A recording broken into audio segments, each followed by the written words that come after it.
I was asked recently about alternatives for the seated vinyasas between postures in the ashtanga primary series. And there may be times when you don't want to do traditional inhale up, exhale to plank and lower, up dog, down dog vinyasas between all of your seated postures. And this is when alternatives can be really useful. One alternative is to find a cross-legged position and keep the breath going. But there are other ways to take some movement but avoid that big strain for the shoulders and the arms that can sometimes be a little bit too much. So before I go through these, just to give you some thoughts about why we take the vinyasas between the seated postures. So one reason is to keep the flow of the practice going, and that flow of the breath and that focus. So that's when, even if we don't move, but just continue to breathe steadily in and out, keeping that rhythm, that can work to keep that focus. Another reason is to keep the heat and the energy and the fire going, so we don't get too kind of slow and sloppy and everything doesn't get a bit too kind of and it keeps that energy nice and fiery. And that's when some movement can be really helpful. Another reason is to kind of reset. So you're giving the body a little bit of movement to reset the spine, to come back to a neutral position between each posture. And also to kind of get your head around the fact that that posture's done, it's finished. We don't need to keep thinking about it. We're moving on now. We're looking at something new. And then another reason is to build strength and stamina, which you might want to start building either for postures that you're coming to later on in the practice, or just because you feel like that's something you need for your body. So options then, alternatives to the traditional seated vinyasa. So I said one option is to find your cross-legged position and breathe. Inhaling, exhaling, keep that going. But if you do want some movement, here's one idea for you.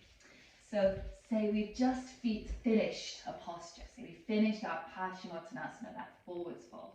And we inhale to lift our head and chest, and we exhale to release. So let's inhale from here, crossing the legs, drawing them in, and you might take a little hug here around the legs, or you might lead the hands down towards the floor.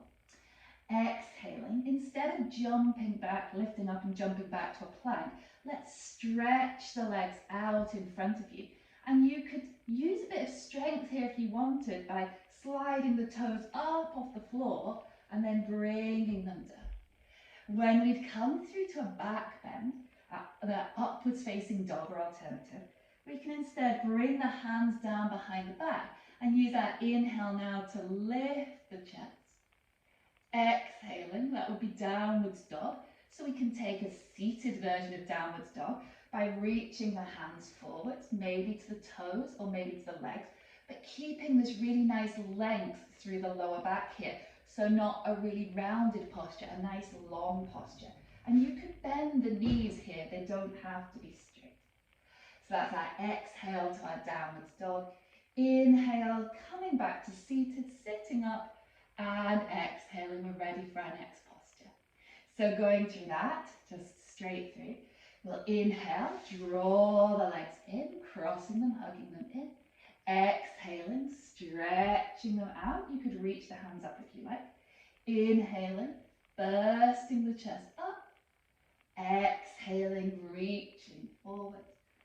And inhaling, sitting up. Okay, so that's a nice one. Gentle movements, a little bit of time to reset, a little bit of movement, but nothing that's going to take a lot of weight bearing through the hands and the arms or put strain around the shoulders. And again, it's not going to use too much of your energy because you want to preserve our energy for our days and our lives. If you want something that's a bit stronger, but again, not doing a lot of weight bearing through the arms, then this is another nice alternative. You want to make sure you have a bit of space behind you. So we inhale like we did in the last one, crossing the legs, drawing them in. This time as you exhale, slowly, slowly lower yourself all the way down onto your back, onto the floor. As you inhale for your back bend, you have two alternatives. You can either slide the chest up to a kind of fish gesture, or the one I quite like is to bring the feet to the floor and lift the chest up into your bridge position. So that's your inhale for your back bend. Exhaling, downwards dog, we lift the legs.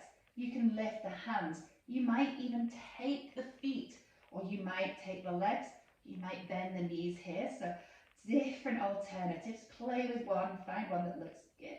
So that feels good even. That's your exhale.